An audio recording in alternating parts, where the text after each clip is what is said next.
Touch education channel પર હાર્દિક સ્વાગત છે। તો last day study plan board પરીક્ષા 2024 ની અંદર સમાજશાસ્ત્ર વિષયની અંદર તમારે છેલ્લા દિવસની તૈયારી કરી અને 100 માંથી 100 માર્ક્સ પણ મેળવી શકો છો અને પાસ થવું હોય તો એ વિદ્યાર્થીઓ માટેનો રસ્તો પણ આપણે ક્લિયર કરી નાખવાનું છે। ઓછી મહેનતે તમે પાસ પણ થઈ શકો છો।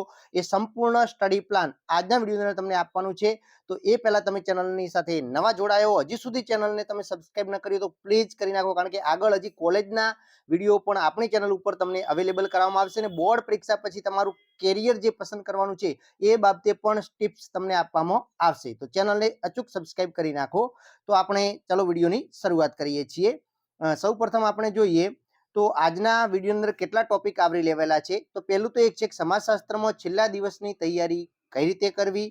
બીજું કે પેપર લખતી વખતે પણ કેટલીક બાબતો ધ્યાનમાં રાખવા જેવી છે, કારણ કે એ બાબતો જો તમે ધ્યાનમાં નહીં રાખો તો પણ તમને નુકસાન થઈ શકે છે। અને ત્રીજી બાબત છે કે 100 માંથી 100 ગુણ લાવી શકાય છે તો કઈ રીતે લાવી શકાય છે, અને છેલ્લે પાસ થવા માટે શું કરવું। આટલા ટોપિક ઉપર આપણે વિદ્યાર્થી મિત્રો ચર્ચા કરવાની છે।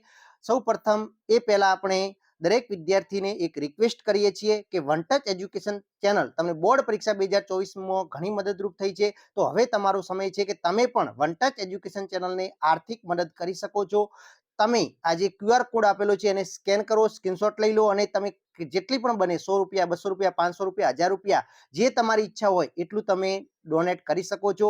તમે તમારા મમ્મી પપ્પાને પૂછીને કરી શકો છો, મોટા ભાઈ બહેન હોય ગમે તેને જાણ કરો અને એમની પાસેથી તમે વન ટચ એજ્યુકેશન ચેનલને આર્થિક રૂપે મદદરૂપ થઈ શકો છો। વિદ્યાર્થી મિત્રો, આપણે સ્માર્ટ બોર્ડ લાવવા જઈ રહ્યા છીએ અને તમારી આર્થિક મદદની જરૂર છે। આશા રાખીએ છીએ કે તમે જરૂરથી મદદ કરશો।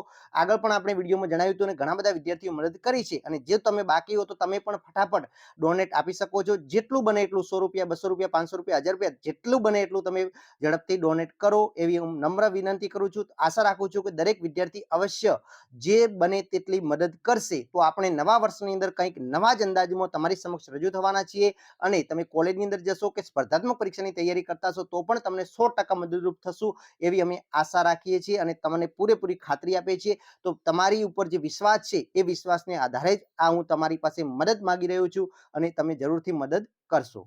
તો પ્રથમ આપણે ચર્ચા કરીએ કે સમાજશાસ્ત્રમાં છેલ્લા દિવસની તૈયારી કઈ રીતે કરવી। તો જુઓ, હવે આપણે શું કરવાનું છે, તો પહેલું કામ તમારું એ હોવું જોઈએ કે વિભાગ વાઇઝ તૈયારી કરવાની છે। એટલે કે શરૂઆત તમારે સેક્શન ઈ થી કરવાની છે અને સેક્શન ઈ માટેના જેટલા પણ ચેપ્ટર છે, માની લો કે બીજું ચેપ્ટર છે, પછી 5 છે, 6 છે, 7 છે, 8 છે અને 10મું ચેપ્ટર છે, આટલા જ ચેપ્ટરમાંથી તમારે સેક્શન ઈ ની અંદર પૂછાય છે।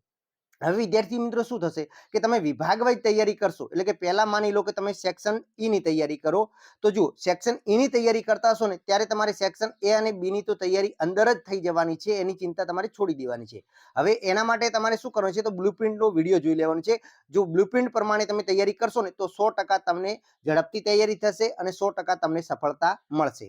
હવે તમે તૈયારી શામાંથી કરો છો એ પણ એક, તો આપણે મોટા ભાગના વિદ્યાર્થીઓ શું કરવાનું છે, ગ્રાઇડનો ઉપયોગ કરવાનો છે। નવનીતની જે તમારે ગ્રાઇડ આવે છે એની અંદરથી તમારે ચેપ્ટર વાઇઝ અને વિભાગ વાઇઝ તૈયારી કરવાની છે। પહેલા વિભાગ ઈ ની તૈયારી કરો, પછી વિભાગ ડી ની તૈયારી કરો, પછી વિભાગ સી ની તૈયારી કરો અને છેલ્લે વિભાગ એ અને બી ની તમારે તૈયારી કરવાની છે। તો આ એક છેલ્લા દિવસનો સ્ટડી પ્લાન આ રીતે તમારું કામ કરવાનું છે કે સેક્શન ઈ, ડી, સી, બી અને એની તમે તૈયારી કરી શકો છો। હવે વિદ્યાર્થી મિત્રો, બ્લુપ્રિન્ટનો વિડીયો આપણી ચેનલ ઉપર અવેલેબલ છે, એની પણ લિંક હું વિડીયોને ડિસ્ક્રિપ્શન બોક્સમાં આપી દઈશ, તેના ઉપરથી તમે વિશ્લેષણ કરી અને ફટાફટ તૈયારી કરવા લાગો। જો તમે અપેક્ષિતમાંથી તૈયારી કરતા હશો તો અપેક્ષિતમાંથી પણ લગભગ સમથિંગ 80 માર્ક્સ પ્લસ તો તમારે આરામથી પૂછાય છે। જો આખી અપેક્ષિતનું પણ તમે રિવિઝન કરવા બેસો તો પણ તમારે સેક્શન ઈ થી જ તૈયારી કરવાની છે અને ઈ થી કરતા કરતા છેલ્લેથી તમારે પહેલા સુધી આવવાનું છે, બરાબર। આ રીતે તમારે છેલ્લા દિવસની તૈયારી કરવાની છે। એના પછીનો ટોપિક છે પેપર લખતી વખતે ધ્યાનમાં રાખવાની બાબત। જી હા, તો પેપરની અંદર ઘણી વખત શું થાય છે વિદ્યાર્થી મિત્રો, તો પેપર તમારે લખવાની શરૂઆત ક્યાંથી કરવાની છે, તો તમારે જો તમે section A, section B, section C, section D અને સેક્શન ઈ આવી રીતે તમારે આપેલા હોય છે પેપરમાં।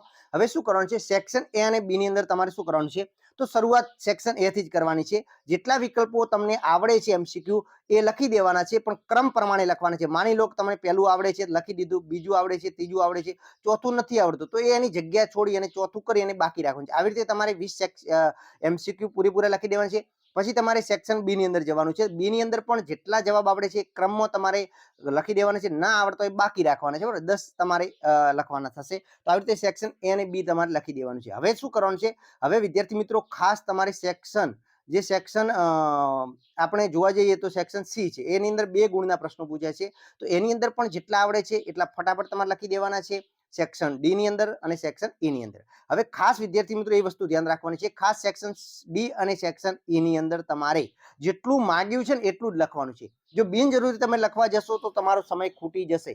એટલે ખાસ પ્રશ્ન શું માંગે છે, પ્રશ્નની અંદર શું કહેવા માંગે છે એ સમજીને તમારે લખવાનું છે, બરાબર. આટલી વસ્તુ ધ્યાનમાં રાખવાની છે. અને છેલ્લે અમુક પ્રશ્ન એવો છે કે તમને આ વખતે જનરલ વિકલ્પ છે એટલે તો કોઈ પ્રશ્ન બનવાનો જ નથી, પણ માની લો કે સેક્શન ડી ની અંદર જેટલા પ્રશ્નો તમારે 10 પ્રશ્નો લખવાના કીધા છે, 9 તમને પ્રશ્નો કે 8 પ્રશ્નો કમ્પ્લીટ આવડે છે, 2 પ્રશ્નો એવા છે જે તમને નથી આવડતા, તો હવે તમે શું કરશો, તો એ 2 પ્રશ્નો એવા લખવાના છે કે જે તમે તમારી મૌલિકતા ત્યાં આગળ વાપરી શકો છો. કારણ કે આ વખતે મૌલિકતાથી લખશો ને તો પણ તમને માર્ક્સ મળવાના છે. પેપર ચેકની પણ કામગીરી શરૂ થઈ ગઈ. શિક્ષકો એવું જ કહે છે કે આ વખતે એવરેજ વિદ્યાર્થીઓના ગુણ સારા મળી રહ્યા છે, તો એનું પણ ધ્યાન રાખવાનું છે. કોરો પ્રશ્ન તમારે મૂકીને આવવાનું નથી, બરાબર. એ ચેપ્ટરનો તમે સમજીને થોડો ઘણો સાર લખશો ને તો પણ તમને ગુણ મળી જશે.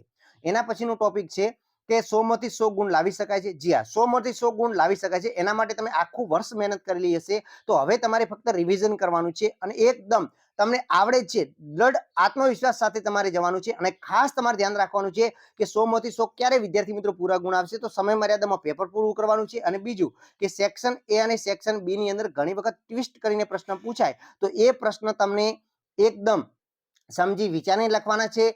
કોઈને પૂછીને લખો ને ના આવડતું કોઈને પૂછીને લખો તો પણ પૂરેપૂરો વિશ્વાસ હોય ને ત્યારે જ લખવાના છે. ઘણી વખત એવું થાય છે કે તમે સાચું આવડતું હોય છે, પણ ઘણી વખત સ્કૂલની અંદર પણ તમને પરીક્ષા કેન્દ્રમાં કોઈ લખાવે છે અને એમાંથી 1-2 MCQ ખોટું લખાઈ જાય છે, તો એવું પણ તમારે કરવાનું. તમારે પૂરો આત્મવિશ્વાસ હોય તો જ તમારે જવાબ સાચો લખવાનો છે, કોઈ કહે તો, બરાબર.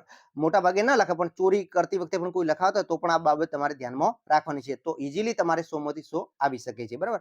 હવે એવા વિદ્યાર્થીઓ છે કે જેમને પાસ થવું છે, અને પાસ થવા માટે શું કરવું? અરે પાસ થવા માટે કાંઈ નથી કરવાનું, ફક્ત 3 કે 4 ચેપ્ટરની તૈયારી કરો, વધારે માથાકૂટમાં ન પડો.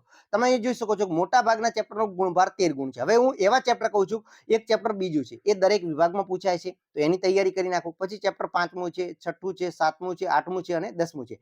આટલા ચેપ્ટરમાંથી કોઈ પણ તમને 3 ચેપ્ટર તમે પકડી નાખો અને એ 3 ચેપ્ટરની પૂરેપૂરી તૈયારી કરો, પૂરેપૂરી તૈયારી કરો. ગ્રેડમાંથી પૂરેપૂરી તૈયારી કરો. બીજા ચેપ્ટરમાં જવાની તમારે જરૂરી જ નથી ને.